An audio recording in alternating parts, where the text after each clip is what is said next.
2017.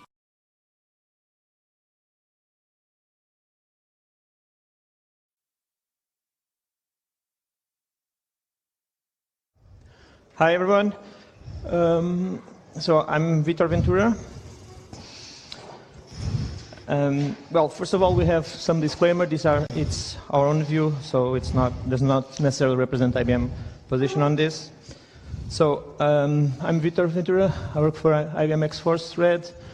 Well, blah blah blah blah blah blah blah. I don't really think that this really matters what I am or what I have. So, Vladan. Yep, thank you.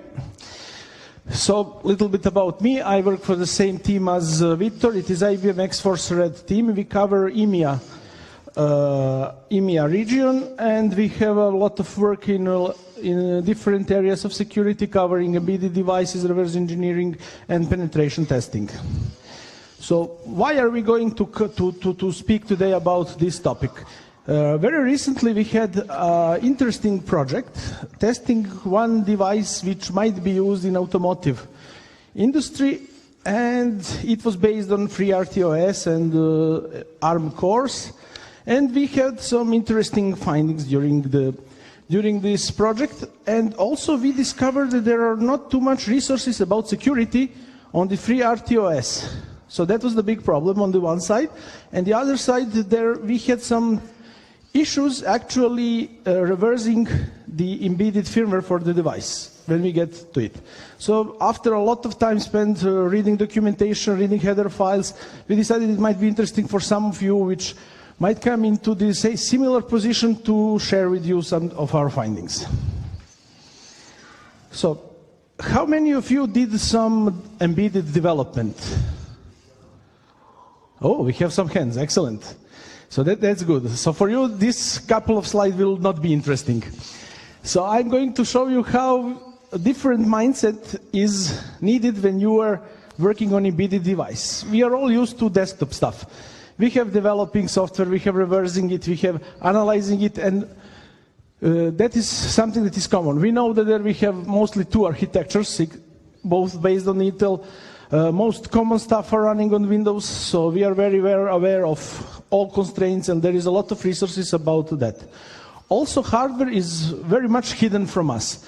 There are some drivers which might or might not be interesting to us, but usually hardware is already predefined and we access it as a black box. Operating system provides a black box, so level of abstraction of the hardware to the software world. So that is the main purpose of all drivers in the operating system. And that is very much different in embedded world. In embedded world, we have small CPU, micro CPU usually. There are a lot of choices today. When I started, there was only one or two choices, Intel or Motorola. Now we have a lot of different architectures.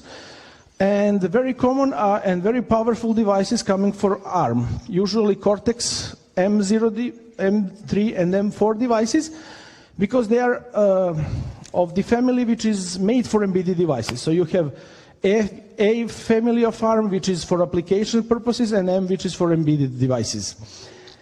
And they came with a lot of peripherals already integrated in it. And problem is, when you're developing for embedded stuff, you need to be aware of both hardware and software. So you cannot just sit and develop software for device that you never saw before, because it will not work.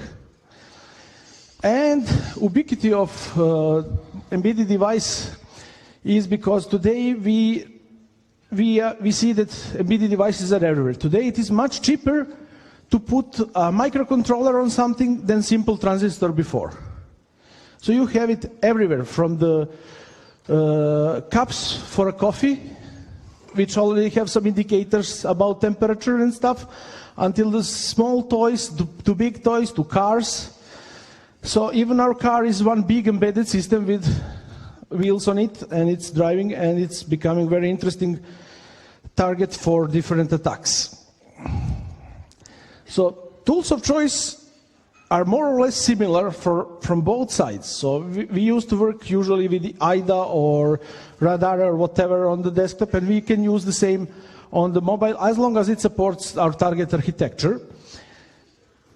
But problem is, for example, our favorite tool is IDAPRO, of course, but it has some quirks. For example, to load this example firmware that we are going to show you later, we needed to set numerous places to have it decode correctly.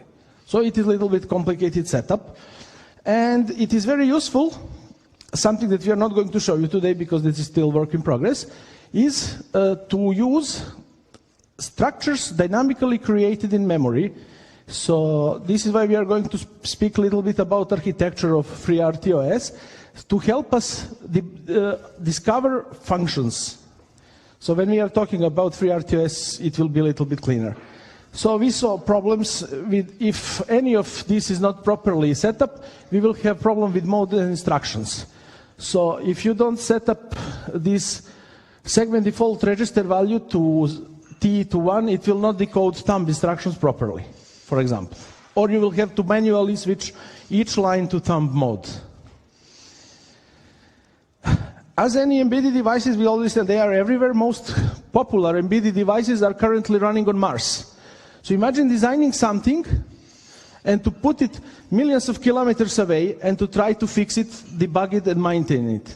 It is a big problem, and developers need to be aware of that they have a limited amount of memory and resources. They must be aware that power consumption must be controlled. They must take care of real-time responses, and the device must be self-sustainable and resilient.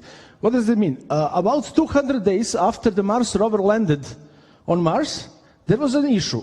It has two computers in it for resilience, and they are designed in case the primary computer has any problems to shut down and hand over to the secondary computer. Problem was device stopped responding to any commands. Why? Because primary computer was stuck and device was unable to switch to secondary computer.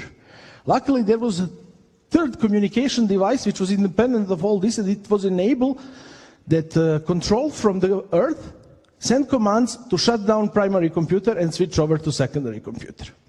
So it is very, very important about resilience and self-sustainability of these devices. What are we seeing is that first problems are coming from the hardware side. So you have JTAG and UART ports available. So you are able to connect and debug device. Of course, in case of Mars rover, if somebody sit and start debugging your device, we will have much serious issues than security of that device at this point. But for the Earth-bound device, this is a big issue. We have exposed buses. So you are able to just tap into the wires on device and to read all protocols that are running there if you can decode it, of course. Then we have unprotected storage. For example, you will have device which have internal flash RAM, but it will have also external memory for whatever purpose, for logs, for firmware, for temporary storage, like SD card. So you can tap into that and collect information. There are also a lot of communication interfaces, mostly radio interfaces, which are used for everything, and we already know they are easy to hack from time to time. There are very common debugging consoles are left running. So developers forget to disable debugging features before they release. So that enables us to get to the bootloader. It enables us to download the firmware for devices and to do whatever we need to do with it. So there are also software requirements. And first software requirements, it needs to be tailored specifically to embedded hardware, to hardware of the device, the architecture that we chose. And that's the big problem. You usually have two teams. One is hardware development team, the other is software development team. So hardware team will choose architecture that they think it will work for them. Software team needs to adjust. And that comes to some problem because CPU speed, memory constraint, available storage, they will all impact software development. Of course, again, power consumption, error handling, and bug resilience. So software developers must be able to adjust their processes and their code to specific architecture. How to do it? There is a lot of different hardware, as we already mentioned. You have different architectures with different NDNS, different peripherals, and you need to account for all possibilities of a combination of different devices. So the common solution for this, use something of existing frameworks and real-time operating systems. which will help you to solve this into controllable manner. One of the very common operating systems that are used is FreeRTOS. It is nice because it is open source. It is available in the market for a long time. There is a commercial version which is certified for security, blah, blah, blah. So it might be interesting if you want to take a look at more details on the site that is down there. It runs on almost every possible platform, including Arduino. So if you want to try it at home, you can play with it, no problem. It's easy to port to new platforms. You need to change only 3 files which are hardware dependent. Everything else will run as is. And it supports multitasking, and it has a tiny footprint. So on top of this basic operating system, we have additional modules which are available to make our FreeRTOS device more usable. So first and most important is TCP/IP stack. Then we have FAT file system, command line, and I/O support, which includes GPIO. You all know what is GPIO? Okay, I assume yes. So basic structure of FreeRTOS is as shown here. We have hardware on the lowest level. Then we have hardware-dependent code, those 3 files that I showed you. Then we have core. Those are hardware-independent files, which are same and provide the same functionalities. And we have user code, which will actually be executing on top of FreeRTOS, and it will serve the purpose we intended.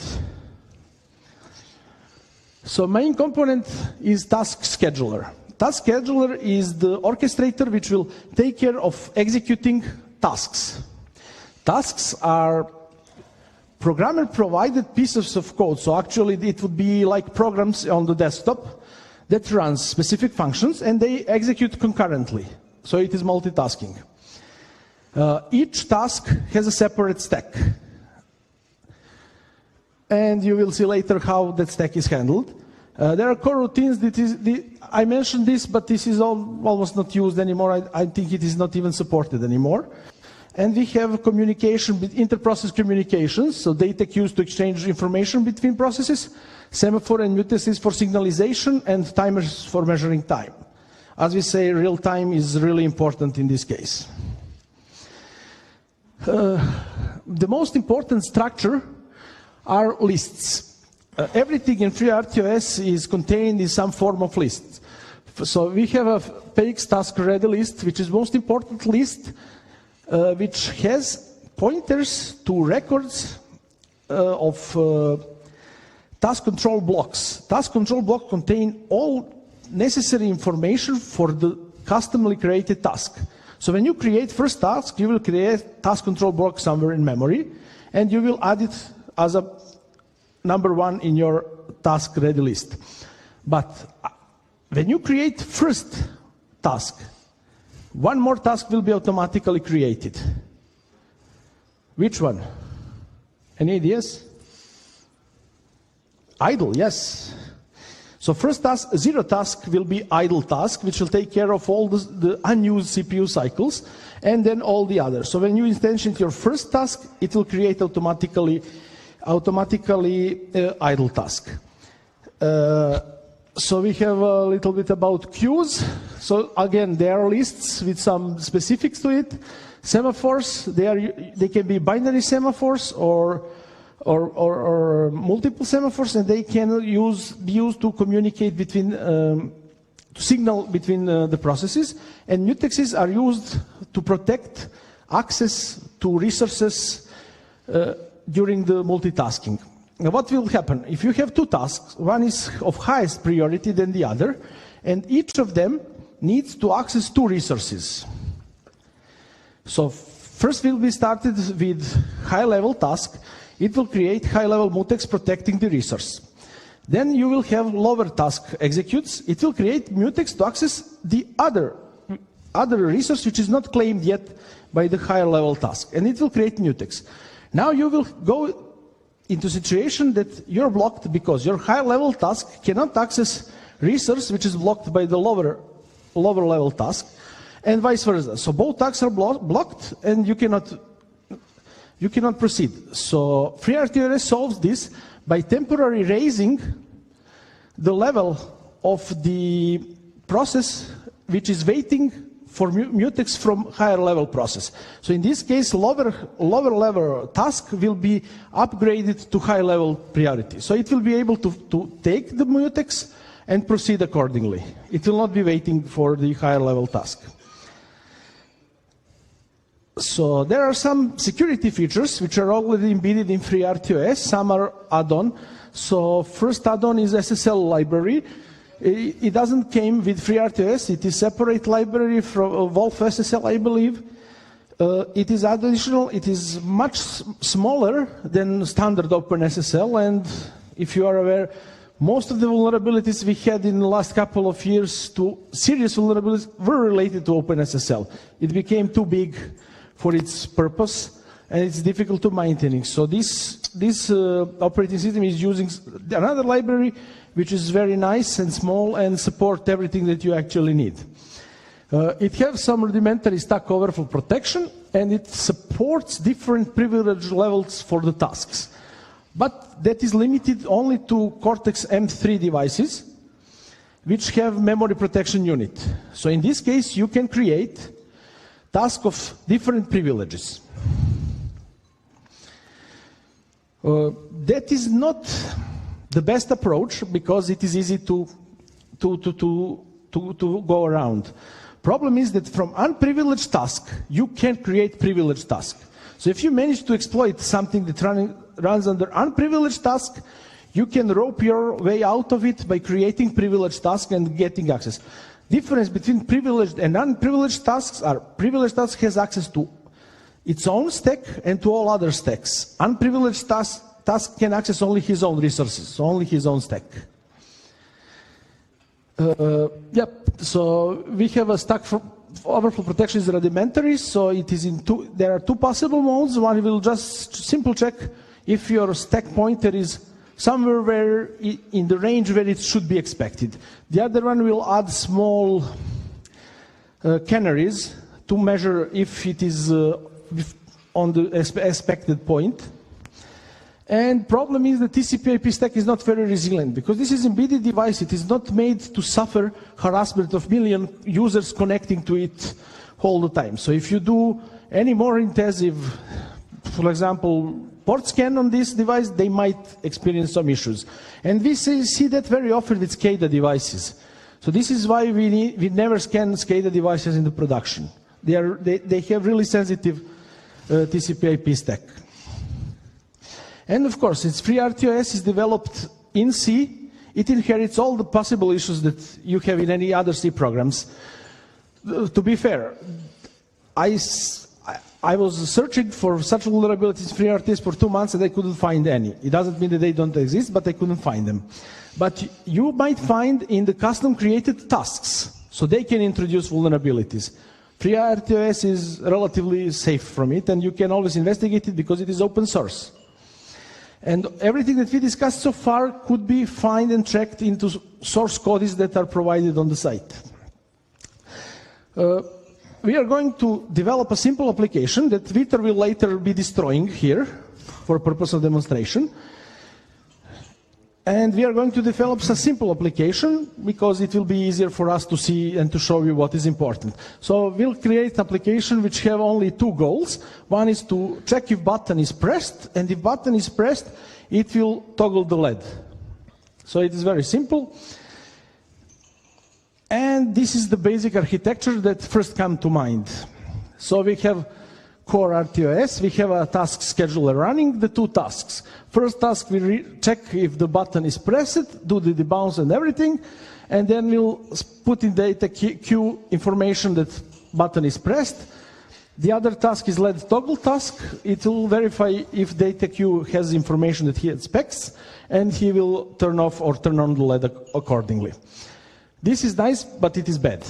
This is not how it is done actually on embedded devices, so I created a little bit better architecture. Problem with first architecture is the device will never go to sleep, so we have problem with power consumption. In this case, I have changed a button handler to be interrupt. So device can go to sleep, and only when you press the button, you will generate interrupt and wake up device. Device will detect that it is waken up by external interrupt, and it will trigger the binary semaphore. It will become available. LED toggle task will wait for binary semaphore to become available, and when he detects that it is available, it will turn on the LED and make semaphore again unavailable. So it cannot do two things. It cannot toggle twice on the same time. So next time only button handler needs to set the semaphore again. So how it is done? It is very simple. So bolded lines are hardware dependent lines. So setup hardware is hardware dependent as expected. Everything else is not hardware dependent. So we created one task, which is LED semaphore handler task, and we started task scheduler. If we ever get return 1, there is a problem with our application. It should never return. Task scheduler, when it starts running, should never return.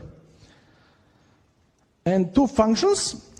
First one is related to LED, so how to toggle the LED. It will check if semaphore is available. It will wait forever. If it is not available, when it becomes available, it will toggle the LED.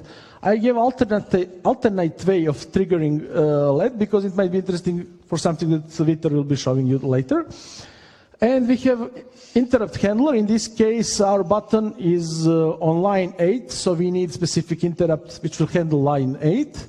We check if it is line 8 and do what we need. So we make semaphore available and let LED trigger. What remains is to go from the source to the hardware. So we will do compilation, blah, blah, blah, blah, blah, blah, blah, and we will upload everything to our device, power it on, and we'll detect that it is running. So we have created our first embedded device. We expect some profit from it, of course. We don't do stuff for free. But we make a lot of mistakes, and the Dark Lord of Mordor is looking at you, and he will do something bad to our device. So, Vitor, Dark Lord, please. Okay, so one of the things that it's interesting, so we have the good thing and the bad thing about these embedded systems. And, well, the good thing is that they are deeply tied into the MCU. And this means that you have a lot of documentation. You can go to the ST Electronics, for instance. For this example, we focused more on the STM32F0 MCU, which is based on the ARM Cortex6-M0 core. And the good thing is that the embedded devices, they need to be developed for the specific MCU. So this allows you you will have a lot of documentation about the MCU, the interrupts, all the architecture, and this is a good thing. On the other side, the bad thing is that it's tied to the MCU.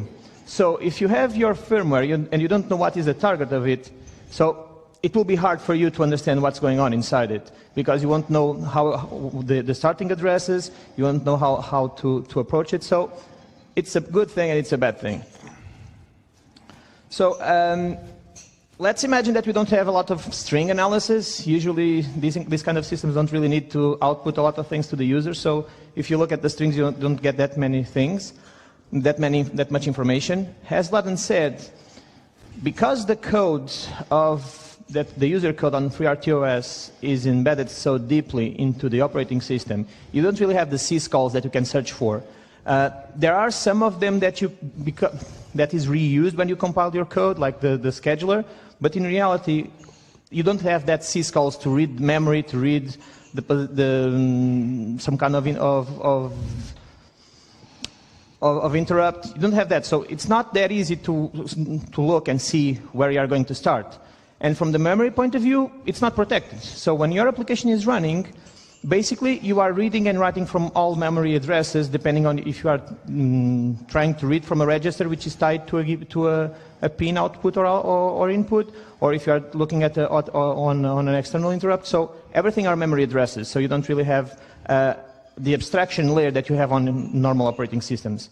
And this leads us to some kind of difficulties when you are trying to reverse engineer an application, a FreeRTOS image, because you don't really have the usual desktop approach.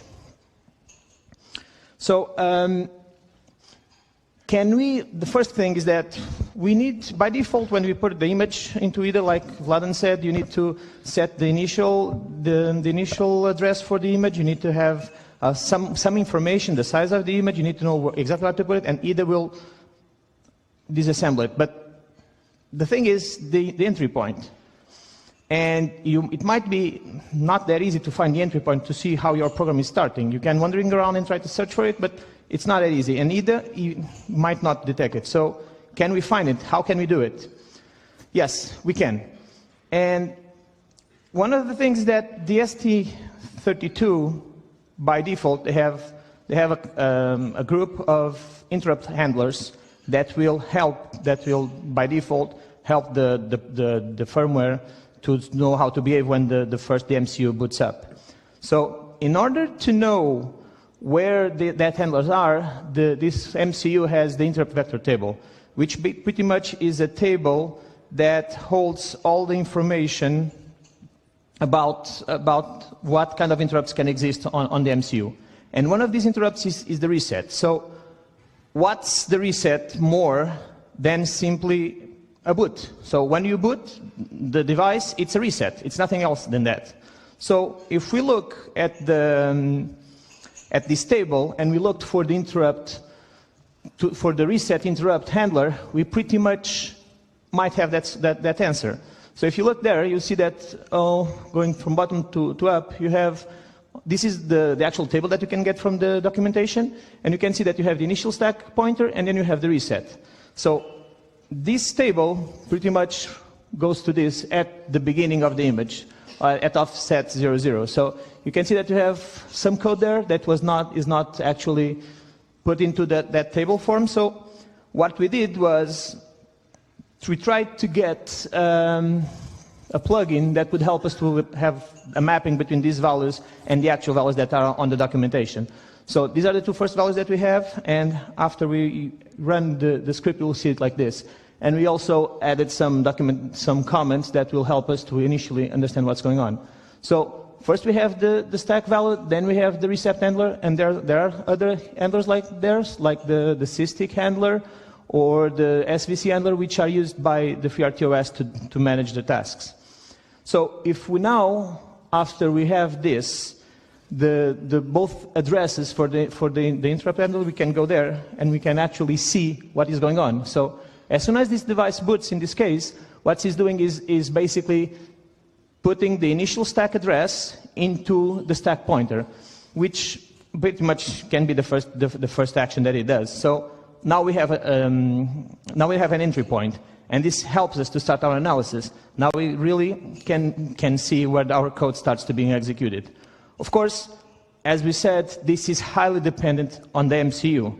So the good thing is that it's well documented, and probably if you know which MCU your image targets, you can go online and search for the documentation, and you will find the description of that table, which will help you to understand exactly what it's doing. So now we have an entry point. We know how to start. But as I said also, everything in RTOS is pretty much reading from memory and writing to memory addresses. So there's no syscalls. So if you remember, I said that all the peripherals inside the MCUs, they are managed by these addresses. So these ranges and these offsets, can they be useful for us? Yeah, of course they can. For that, from reading that, we can understand exactly what our image is doing. So again, we can go to the documentation of the specific MCU, and what we did was, well, since we were doing a plugin to help us, we basically run a plugin that has some information about the documentation, and it will list all the registers that are manipulated, the functions that manipulate each register, so that we can go directly to the code that we want to see. And also it will have comments that will help us to manage it. So in the end, we can see things like this. So for instance, in this case, we know that we are attributing the clock control register. This is important, for instance, because if you want to see a peripheral that has some kind of GPIO read or write, it will have to have a clock control register attributed to it. So if by chance, because some of these addresses can be generated in runtime, even though if you cannot find the specific register where the GPIO is being written, you can search for this kind of registers, which will tell you exactly which GPIO buses are being used. So, because some of these addresses, they can be hard-coded and they can be generated in memory. However, the compiler tends to generate some of them to keep some of them hard-coded so that it doesn't need to make so many operations during execution. The other one that is really interesting to see is the syscall. The syscall will generate a clock, basically, and will call the syscall interrupt every time the clock reaches 0. So if you want to check for tasks that are in a loop, this is the place to go. And this will tell you exactly how the clock is behaving, which is also really important so that if for instance, you have a firmware which is checking on a certain interval for some signal that is coming from an external service, that can be it. So it's also very interesting to check. The other thing is that what we did was, okay, now we can see exactly, as I told, now we can see exactly which functions are manipulating our registers, so we can have a more direct approach. We can look into those functions and see exactly what they are doing. The code of those functions is ARM, so everyone that knows ARM will be able to understand it. So this is much more about what would be the methodology to get there, instead of just looking at the code without really knowing where to look. So in this case, for instance, what we have done is we are looking at the syscall function, and as we can see up there, we are setting the reload value and we are doing the control register. So these specific registers, they belong to the core, to the ARM core, not to the MCU, because you have two different kinds of registers. You will have the registers which belong to the core, to the ARM core, and you will have the registers which are on the MCU. So they are not the same, and they are protected in different ways. But in this case, this is just an example. What we are seeing here is that we are telling we are configuring the register for the syscall. So the first one, we are giving it 1,000 ticks, and after 1,000 ticks, it will do something. And that's defined by the second register, so the syscall control register. So if we look at the documentation, we should be going through the next slide. Oh, sorry, my PowerPoint crashed. Okay, yeah, so we're here. If you look at the documentation, in this case in ARM, you'll see that those 3 bits are the ones that configure actually the register. So when we move the 7 into that register, what we are saying is that, well, we want the clock source to be 1, we want the tick int to be 1, and we want the clock enabled. So the clock source is just saying that it's a hardware clock, it will go directly from the CPU. The tick int is saying that when the clock comes to 0, it will release an interrupt and it will stay, and it will wait. It will not move on to the next cycle, and basically it's enabling the clock. So in this case, what this application is doing is that at every 1,000 clicks, it will generate an interrupt and it will wait. So this is the kind of thing that you will find on the documentation of all MCUs.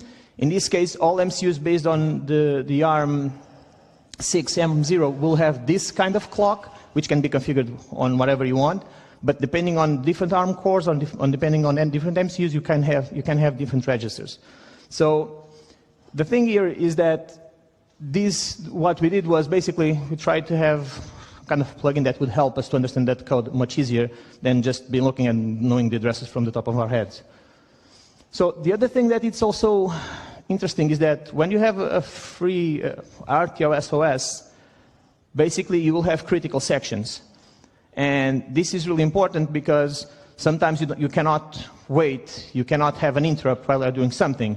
If you are braking a car, you cannot have an interrupt to say, well, stop braking and keep on. So the ARM processor has 2 specific instructions which allow you to enable or disable the interrupts, which is a good place to start looking. If you are trying to do the reverse engineering of an application, it's a good place because most probably critical code for your application will be inside a disable-enable block of disable interrupt, enable interrupt block of code. So the other thing that we tried to do was basically list all the functions that enable the interrupts, because that will be the end of our block. So we want to go from bottom to up. So in this case, we just list all functions that has the instruction to enable the interrupts, and then we list all functions that basically call that function. And this helps us to understand that in this case, for instance, we are the function the 1E4 disables the interrupts right at the beginning of its execution, and then it will re-enable them really down the code. So if we wanted to understand exactly what that block of code was doing, the good thing would be to try to understand exactly what was going on between that block. So in here, it's the same function, but you'll see that we are calling there the CDC, which we identified as being one of the function that were inside it has the code to re-enable the interrupts. Now, enable and disable the interrupts is not that linear, because there are a group of each interrupt will have different priorities, and there are a couple of priorities that will actually make the kernel of the RTOS to stop and execute the function the handler that handles that interrupt. So it really depends on the priority of your code.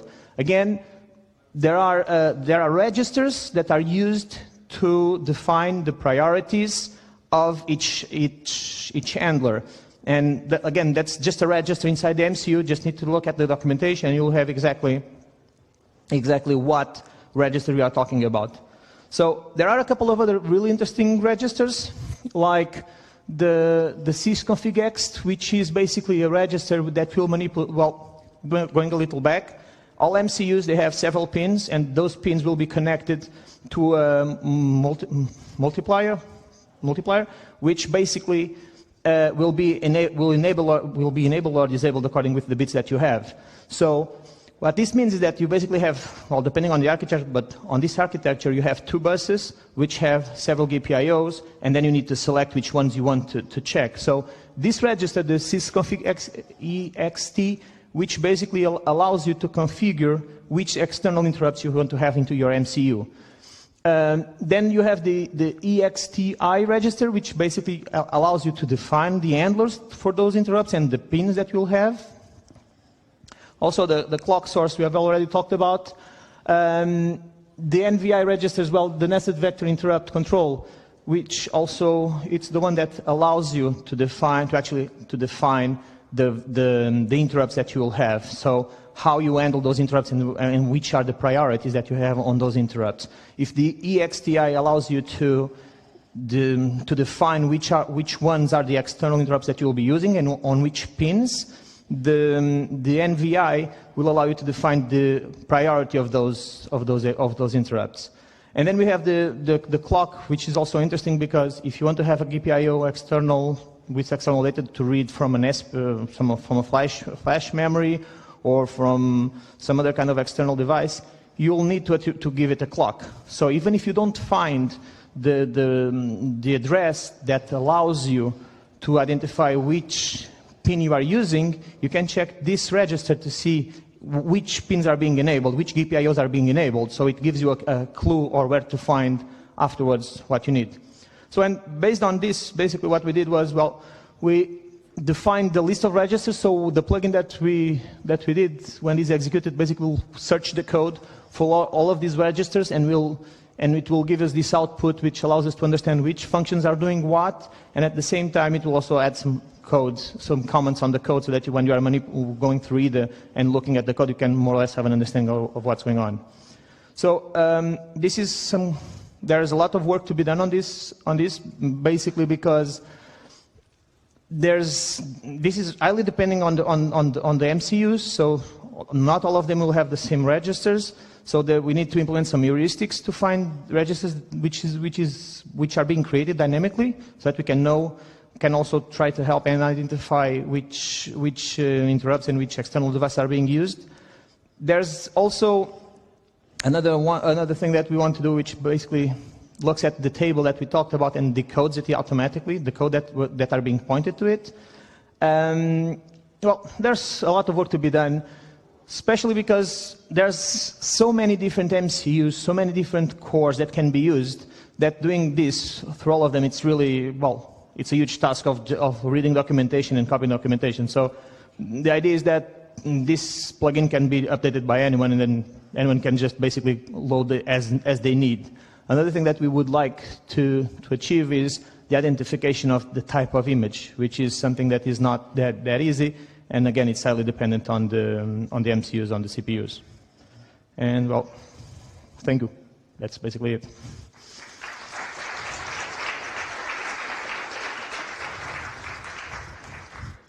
So we have time for questions. If you have.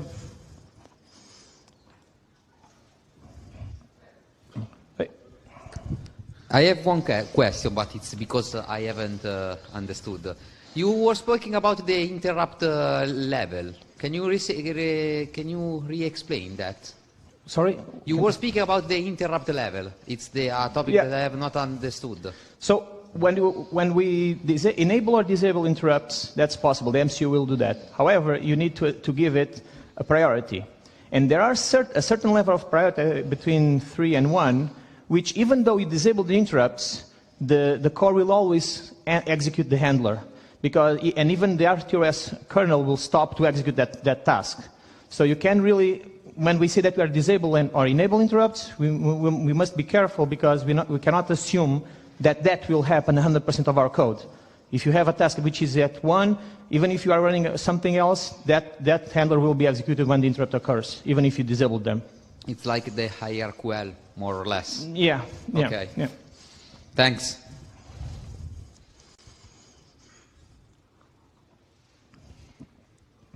Nobody? No. Okay. Okay. So thank you, guys. Thank you.